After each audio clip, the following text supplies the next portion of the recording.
5ஆம் அதிகாரம் 29ஆம் வசனத்தை வாசிக்கலாம். அதற்கு பேதுரும் மற்ற அப்போஸ்தலர்களும் மனுஷனுக்கு கீழ்ப்படுகிறதை பார்க்கிலும் தேவனுக்கு கீழ்ப்படுகிறவனுக்கு அவசியமா இருக்கும். இன்றைக்கு கர்த்தருக்கு கீழ்ப்படுகிறவனுக்கு என்ன கிடைக்கும்? மனுஷனுக்கு கீழ்ப்படுகிறவனுக்கு என்ன கிடைக்கும்? சுருக்கமா சொல்லி நான் முடிக்க போகிறேன். ஆகலையா? வாசியுங்கள். ஆதியாகமம் 12ஆம் அதிகாரம் 2ஆம் வசனத்தை வாசியுங்கள்.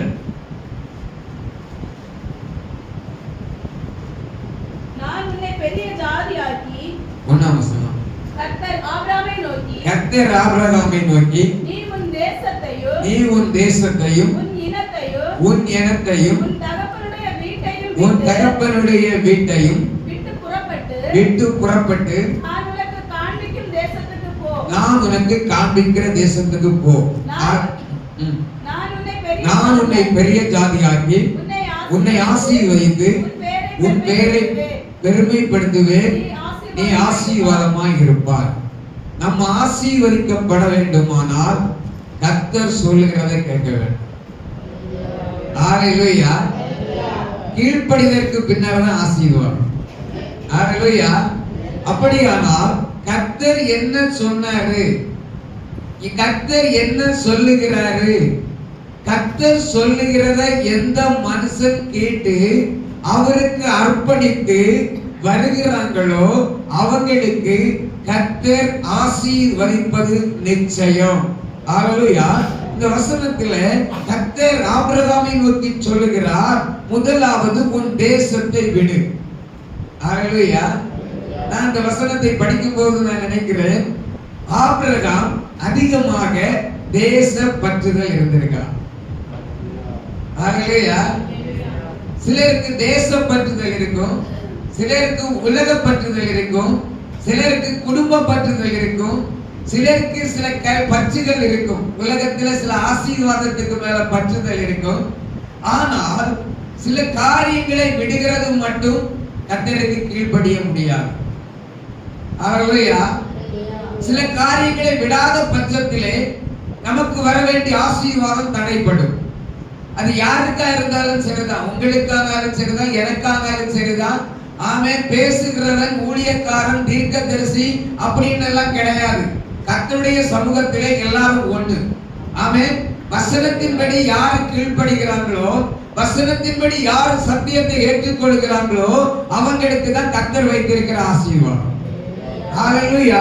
இந்த வசனம் சொல்லுகிறது, முதலாவது ஆபிரகாமை நோக்கி நீ உன் தேசத்தை விடு. இன்னைக்கு நம்ம விட வேண்டிய காரியம், ஆண்டவருக்கு பிரியமில்லாத எந்த காரியம் நமக்கு தேசப்பற்றுதல். நம்மகிட்ட தேசப்பற்றுதல் சிலருக்கு இருக்கும், சிலருக்கு அரசியல் பற்றுதல் இருக்கும், சிலருக்கு உலக பற்றுதல் இருக்கும். ஆமென். இதெல்லாம் இருந்தா கர்த்தரை நேசிக்க முடியாது. வேதத்திலே படிக்கிறோம், ஆண்டவரை விட யார அதிகமா நேசிக்கிறாங்களோ அது என்ன ஆராதனை? விக்கிர ஆராதனை. தகப்பனையா இருக்கலாம், தாயா இருக்கலாம், பிள்ளைகளா இருக்கலாம், மனைவியா இருக்கலாம், எல்லாரையும் நேசிக்கணும். ஆனா முதல்ல நேசிக்க வேண்டியது முதலிடம் கர்த்தருக்கு தான். ஹல்லேலூயா. ஏன் தெரியுமா? அவருக்கு முதலிடம். அவர்தான் நம்மை உருவாக்கினவர். ஹல்லேலூயா. அவர்தான் உங்களை ஒவ்வொரு செகண்டும் அவர் நம்மை நடத்துகிறவர். நீங்க இன்னைக்கு ஒவ்வொரு அடிகளை எடுத்து வைக்கிறீங்கன்னா அது தேவ கிருபை. ஹல்லேலூயா. நீங்க ஒரு வார்த்தை பேசுகிறீங்கன்னா அது தேவ கிருபை. எத்தனை பேர் பேச முடியல, எத்தனை பேர் நடக்க முடியல, எத்தனை பேர் பார்க்க முடியல, எத்தனை பேர் கேட்க முடியல. அவர்களின் நடுவிலே உங்களை ஒரு குறை இல்லாத வச்சிருக்கிறாரு. பாத்தீங்களா? ஹல்லேலூயா. ஹல்லேலூயா. இது கர்த்தருடைய கிருபை. ஆனா கர்த்தர் சொல்கிறாரு ஆபிரகாமை பார்த்து, நீ தேசத்தை விடு. உங்கள்கிட்ட தீர்க்க தரிசனத்தின் மூலமாக எதெல்லாம் விட சொன்னாரு? சொன்னதை ஒன்னையாவது விட்டுருக்கிறீங்களா? ஹல்லேலூயா. ஒன்னையாவது விட்டுருக்கிறோமா? நினைச்சு பாருங்க. அந்த சின்ன, அந்த விட முடியாத அந்த ஒரு சின்ன காரியம்தான் நம்ம குடும்பத்துல வருகிற பெரிய ஆசீர்வாதத்துக்கு தடையா. ஹல்லேலூயா. டேங்க் நிறைய தண்ணியை நிறைச்சு போட்டிருக்கிறோம். தெரியாதனமா ஒரு மொட்டு பெண்ணு ஓட்ட அந்த மொட்டு பெண்ணு ஓட்டை வழியாக தண்ணி என்ன செய்யுது? கீழே இறங்கிட்டே இருக்கு. நமக்கு தெரியுமா? தெரியாது? தெரியும். எப்ப தெரியுமா? கொஞ்ச நேரம் கழிச்சு டேங்க்ல தண்ணி பைப்பு வழியா வர்றாங்க.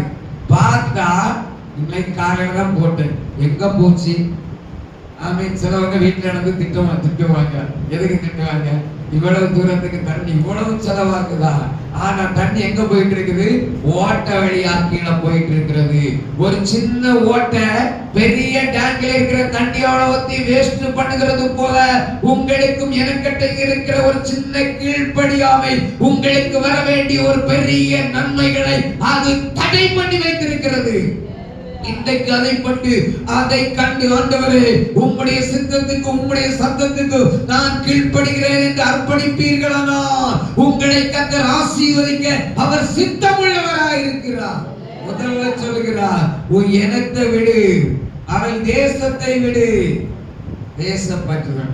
இரண்டாவது சொல்கிறாரு, உன் இனத்தை விடு. எனக்கு சொன்ன என்னது? குடும்ப பற்றுவன். ஆகலையா? ஆண்டவனை விட யாருக்கு பற்றுதல் அதிகமா இருக்கு தெரியுமா? குடும்பத்துக்கு ஞாயிற்றுக்கிழமை கல்யாண வீடோ விருந்த வீடோ எந்த வீடு இருந்தா முதலிடம் அதுக்குதான்.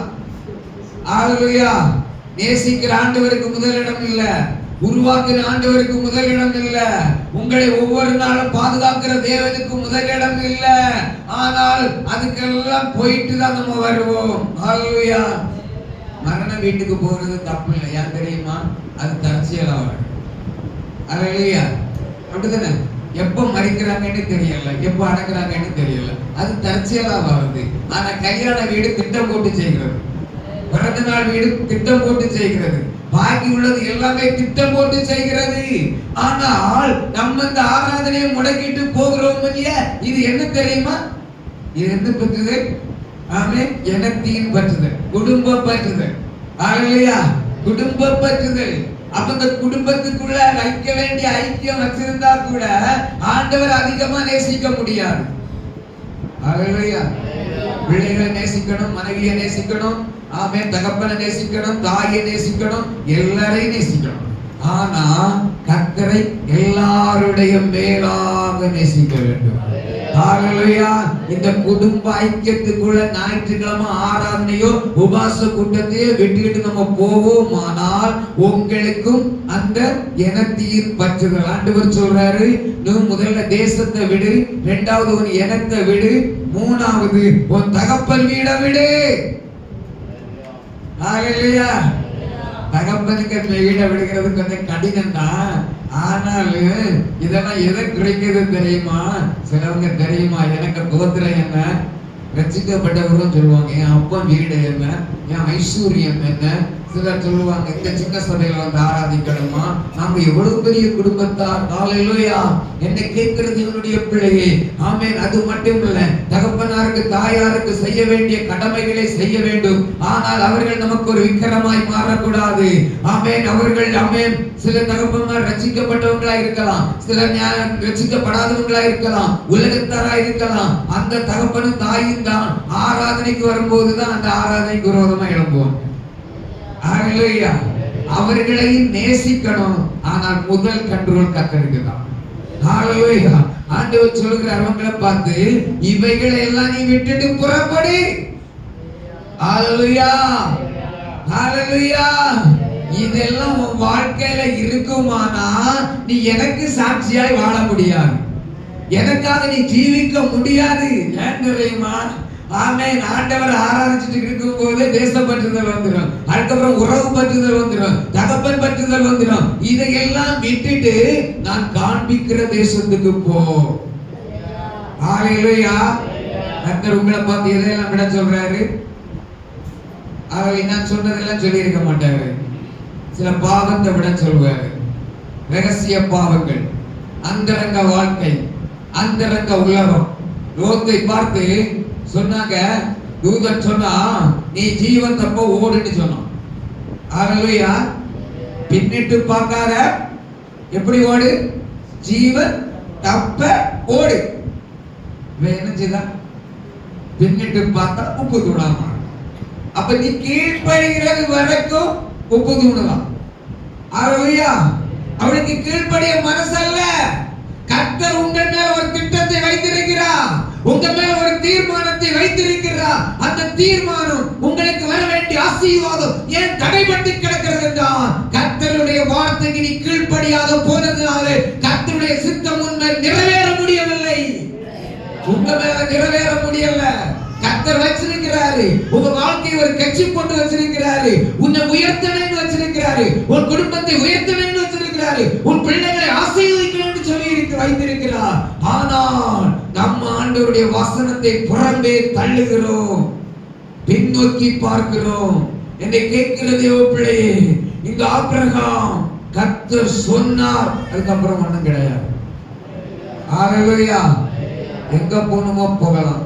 கர்த்தர் இடத்துல நீங்க ஒரு ஆலோசனை கேட்டு கர்த்தர் போன்னு சொல்லிட்டு, இல்ல நீங்க ஒரு வேலைக்காக ஆண்டவர் இடத்துல வந்து ஜெபம் பண்றீங்க, கேக்குறீங்க ஆண்டவரே நான் போகலாமா அப்படின்னு கேக்குறீங்க. ஆண்டவர் போகலான்னு சொல்லி நீங்க தேவ சித்தத்தின்படி போகும்போது உங்களுக்கு எந்த தடங்கள் வந்தாலும், எந்த பிரச்சனை வந்தாலும், எந்த போராட்டம் வந்தாலும், எந்த இழப்புகள் வந்தாலும் அவர் தான் பொறுப்பு.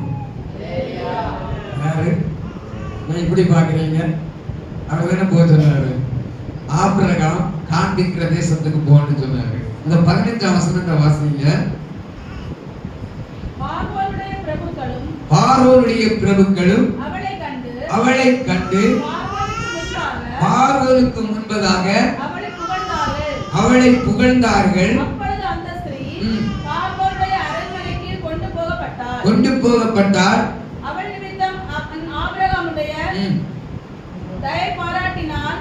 அவனுக்கு ஆடு மாடுகளும் கழுதைகளும் வேலைக்காரரும் வேலைக்காரிகளும் கோழி கழுதைகளும் ஒட்டகங்களும் கிடந்தது. 17 ஆபிரகாமுடைய மனைவியாகிய சாரா நிமித்தம் கர்த்தர் பார்வோனையும் அவன் வீட்டாரையும் வாதைகளால் அனுப்பினார். காரணம் என்ன? ஆபிரகாமுக்கு போக சொன்னது யாரு? கர்த்தர் போக சொன்னார். அல்லேலூயா. அவன் விருப்பத்துக்கு போகல. கர்த்தர் சொன்னார், நான் காண்பிக்கிற தேசத்துக்கு போ. அவர் சொன்னதை கேட்டு போகும்போது இடையிலே வந்த தடுமாற்றத்திற்கு ஆமென் அவருக்கு விரோதமா எழும்பின போது அங்கே அந்த பார்வோனுடைய வீட்டிலே வாதையை அனுப்பி அவர்களை காப்பாற்றினார். இன்னைக்கு ஒரு காரியத்தை செய்ய போகும்போது எவ்வளவு நேரம் கர்த்தரிடத்தில் ஜெபிக்கிறோம். அல்லேலூயா. அவன் சொன்னா நான் போகிறேன். அல்லேலூயா. கர்த்தர் சொன்னாரா? ஆனா எல்லாம் முடிஞ்ச பிறகு கர்த்தரிடத்துல வந்து அவருக்கு கண் இல்லையா, மூக்கு இல்லையா, அவருக்கு அது இல்லையா, இது இல்லையா, எங்க குடும்பத்தை மட்டும் சோதிக்கிறார், அப்படி செய்கிறார், இப்படி செய்கிறார். நம்ம செய்ய போகும்போது கர்த்தரிடத்துல ஆலோசனை கேட்டோமா? அல்லேலூயா. கேட்டோமா? கேட்கல.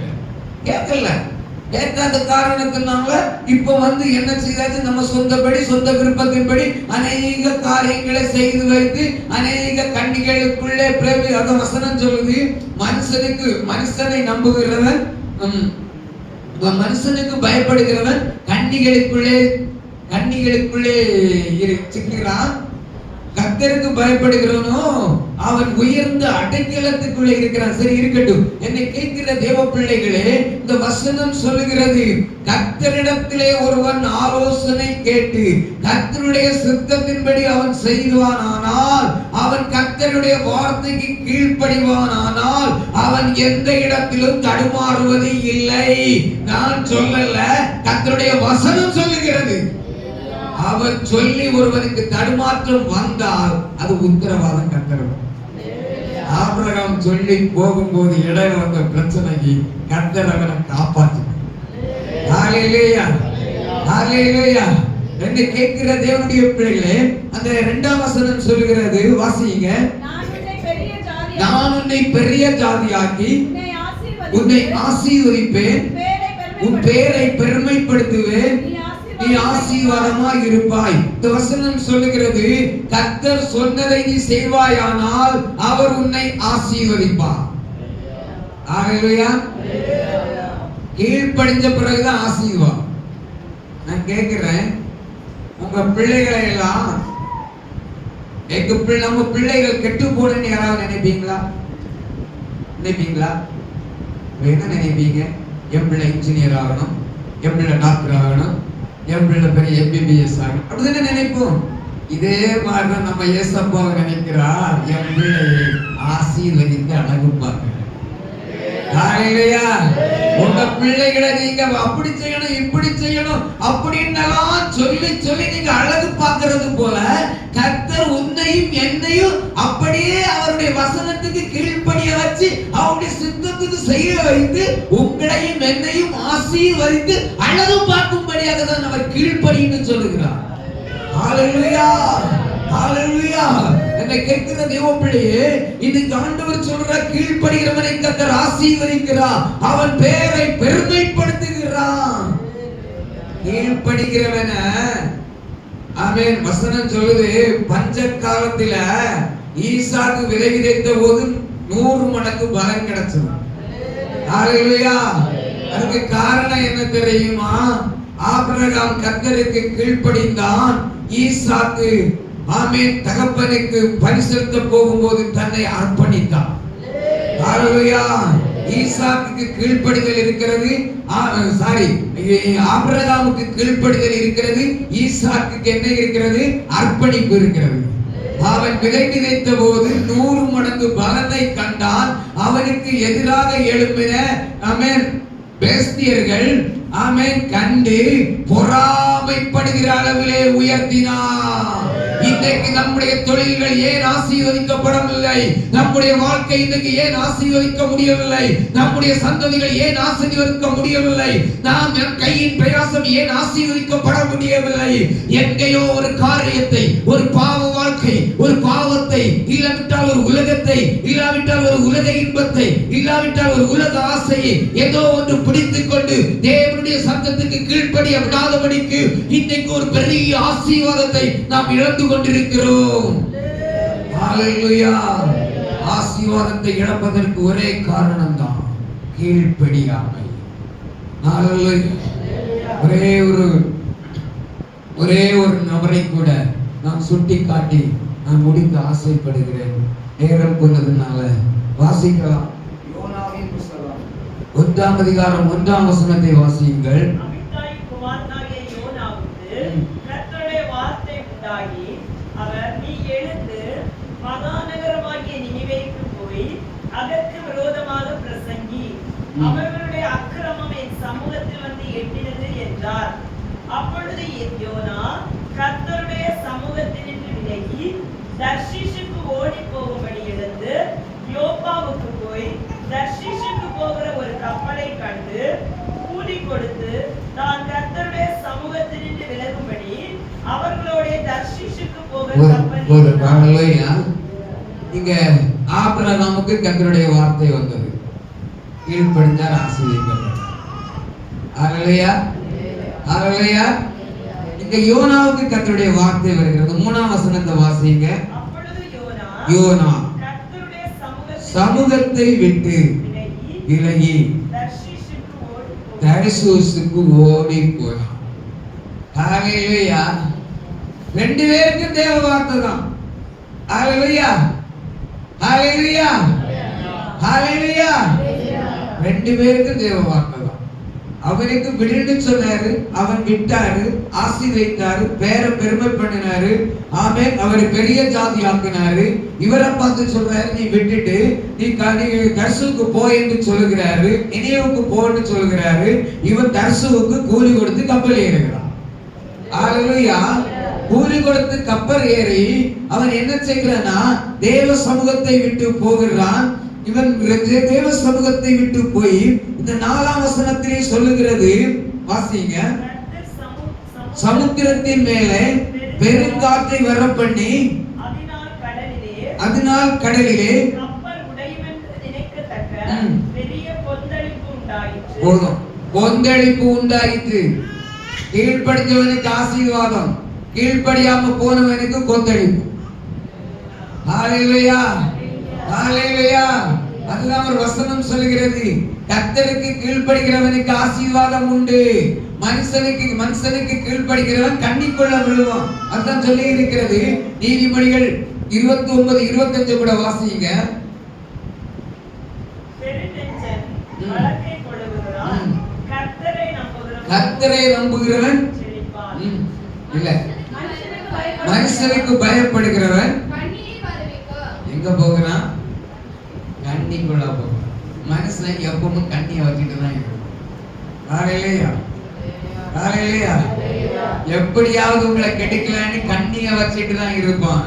ஆனா கர்த்தர் சொல்கிறார், மனுஷனுக்கு பயப்படுகிறவன் கண்ணியை வருவிக்கும், கர்த்தருக்கு பயப்படுகிறவனோ உயர்ந்த அடைக்கலத்துக்குள்ளே இருப்பான்.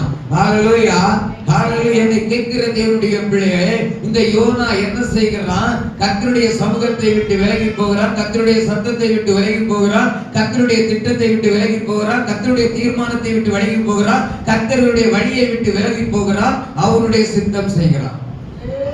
ஹalleluya. அநேகருடைய வாழ்க்கையில உடைவுக்கு காரணம் நம்ம சித்தம், நம்ம திட்டம், நம்ம தீர்மானம், ஆமென், நம்ம தரிசனம். ஹalleluya. நம்ம கர்த்தரிடத்துல போய் ஆலோசனை கேட்கறது இல்ல, ஜெபிக்கிறது இல்ல. ஆமென். ஒரு இடத்துக்கு ஒரு காரியத்தை செய்ய போகும்போது எத்தனை பேர் ஆலோசனை கேட்டு போகிறோம்? ஹalleluya. எத்தனை பேர் தேவனுடைய திட்டத்துக்கு எதிர்பார்க்கிறோம்? சில காரியங்களை செய்யும் போது ஊழியக்காரங்கள்ட்ட கூட சொல்ல மாட்டாங்க. ஹalleluya. விசாரிக்கும் போது அங்க சென்னையில இருக்கிறான், பாட்ல இருக்கிறான், அங்க இருக்கிறான், இங்க இருக்கிறான் அப்படின்னு சொல்லுவாங்க. ஆமென். ஏன் தெரியுமா? நான் சொல்லுகிறது, ஆமென், தேவ சித்தத்தை விட்டு விலகி போன யோனா. ஹalleluya. ஏன் வாழ்க்கையில் இவ்வளவு கஷ்டம்? ஏன் இவ்வளவு நெருக்கம்? ஏன் இவ்வளவு வேதனை? யாராவது சிந்தித்து பார்க்கிறீங்களா? உங்களை உடைக்கிறது தேவ சித்தம் அல்ல. யோனாவை நினிவே பட்டணத்திலே கொண்டு போய், ஆமென், அந்த ஜனங்களுக்கு விரோதமாய் பிரசங்கம் பண்ணி அவனை உயர்த்தி வைக்கும்படியாக தேவ சித்தம். ஹalleluya. அதுதான் தேவ திட்டம். இந்த யோனா கீழ்ப்படியாத காரணத்தினால் தான் அவனை பெருங்காற்றை கர்த்தர் அனுப்புகிறார். என்னை கேட்கிற தேவ பிள்ளையே, உன்னை ஆபிரகாமை போல ஆசீர்வதிப்பது தேவ சித்தம். உன்னை ஆபிரகாமை போல பெருக பண்ணுவது தேவ சித்தம். உன்னுடைய சந்ததியை, ஆமென், ஆசீர்வதிப்பது தேவ சித்தம். அது தேவ திட்டம்.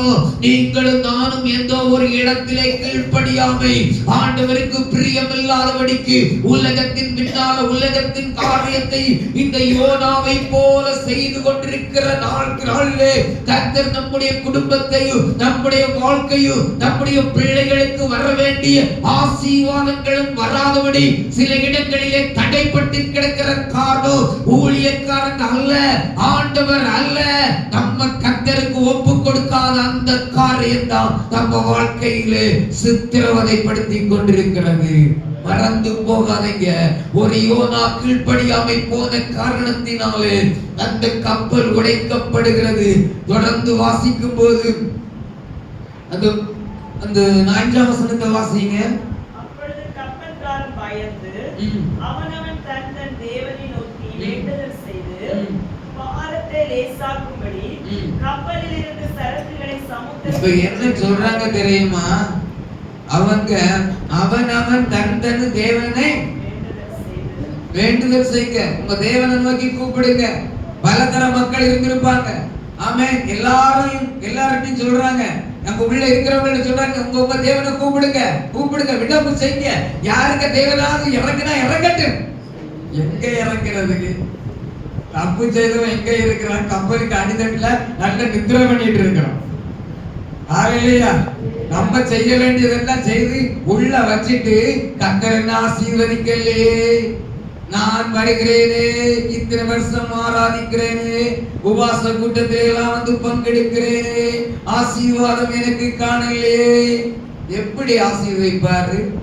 விட வேண்டிய காரியத்தை விட்டு கீழ்ப்படுகிற வரைக்கும் ஆசீர்வாதம் வராது. எப்படி லேசாக்க முடியும்? அவங்க தேவனை கூப்பிடுங்கன்னு சொல்றாங்க, இவங்க கூப்பிடுகிறாங்க. பெருசாடி எங்க கிடக்குது? கப்பலுக்கு அடியில அடித்தட்டுல நல்ல தலைவனை வச்சு நித்திர போட்டுட்டு இருக்கிறான். இப்ப போட்டு பார்க்கறாங்க, ஒண்ணு கண்டுபிடிக்க முடியல. அடுத்தது சீட்டு போட ஆரம்பிக்கிறாங்க. சீட்டு போட்டா யோனான்னு இருக்கிறான் ஒருவன். அவனுக்கு மேல சீட்டு எப்படி தேடி கண்டுபிடிச்சாச்சு யோனாவை கண்டுபிடிச்சு சீட்டு போட்டா யோனாவுக்கு தான் பேர்ல தான் சீட்டு மதக்குது. விசாரிக்கிறாங்க. விசாரிக்கும் போதுதான் இந்த 17ஆம் வசனத்தை வாசிங்க. யோனாவை விழுங்கும்படி 16.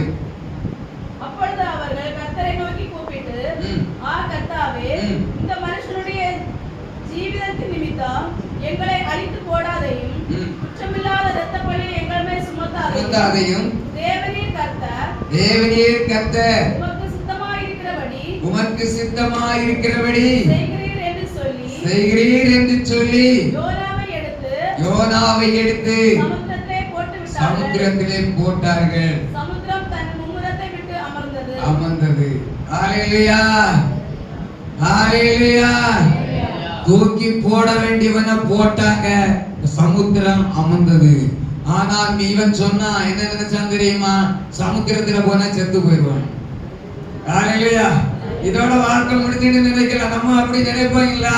செய்கிறதெல்லாம் செய்து வச்சுட்டு ஆசீர்வாதம் வரல, இனி இப்படி இருக்கிறதோட நம்ம வாழ்க்கையை முடிச்சிடலாம் அப்படின்னு நினைப்பீங்களா? அதே போலதான் இவனை நினைச்சு பார்த்தான். ஆனா வாழ்க்கை முடியல.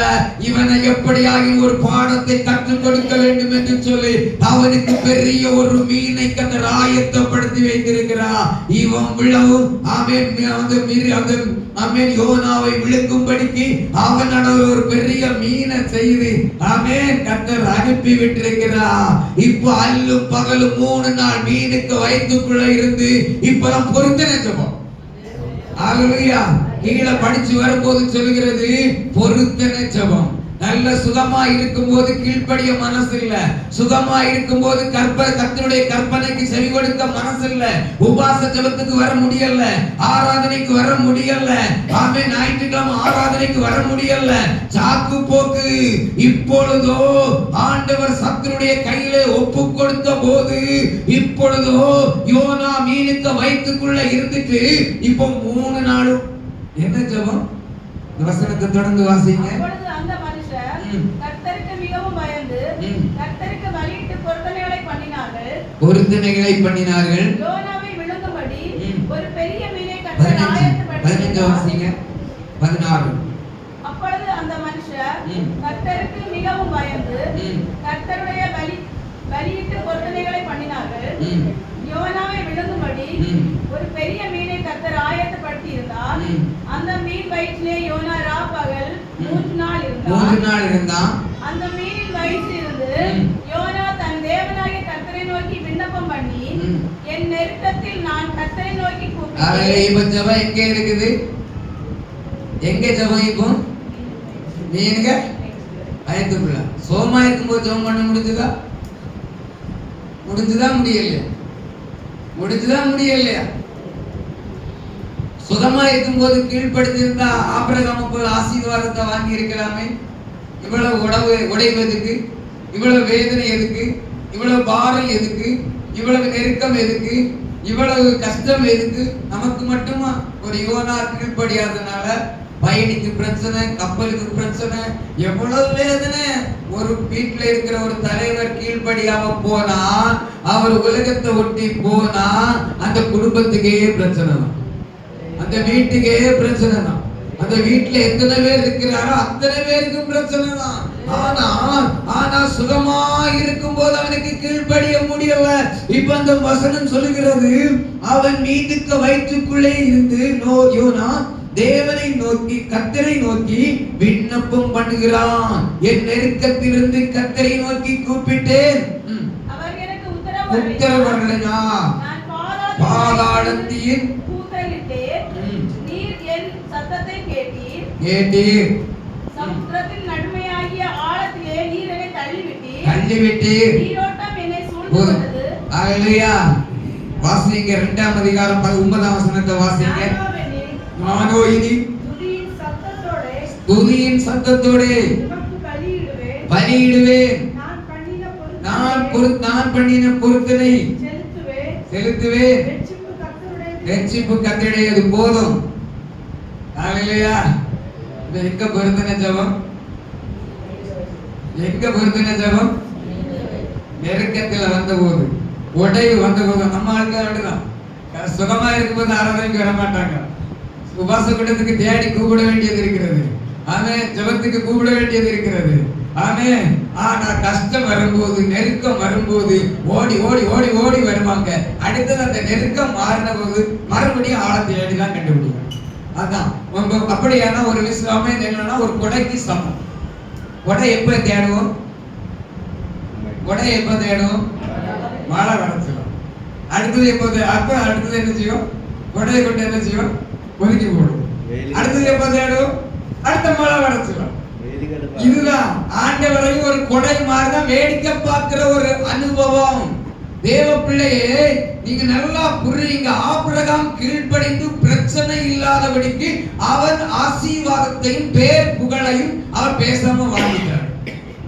அந்த யோனா கீழ்ப்படியாமை போனனால இவ்வளவு பிரச்சனையை சந்தித்து ஒரு மீனுக்கு வயதுக்குள்ள பேன் உண்டா? பேன் உண்டா? மூச்சு விட முடியுமா? இப்ப தெரியும். இவ்வளவு பேன் ஆகும்னா தெரியும் இங்க இருக்கிறவங்க நிலைமை எல்லாம் என்னன்னு. காலையிலையா காலையிலையா காலையிலையா. ஆனா அந்த மீனுக்கு வயிற்றுக்குள்ள இருந்து உபாச ஜெபம், ஆமென், பொருத்தனை ஜெபம், ஆமென். இப்பொழுது நான் கர்த்தரை துதிப்பேன், நான் பண்ணின பொருத்தனையை நிறைவேற்றுவேன். நல்லா இருக்கும் போது பொருத்தனை நிறைவேற்ற முடியவில்லை. ஆண்டவர் பரிதாபப்பட்டு சொல்றாரு. இப்ப என்ன செய்யறார்? கடைசி மீனுக்கு கட்டளையிட்டார். யோனாவை கரையிலே கட்டினது.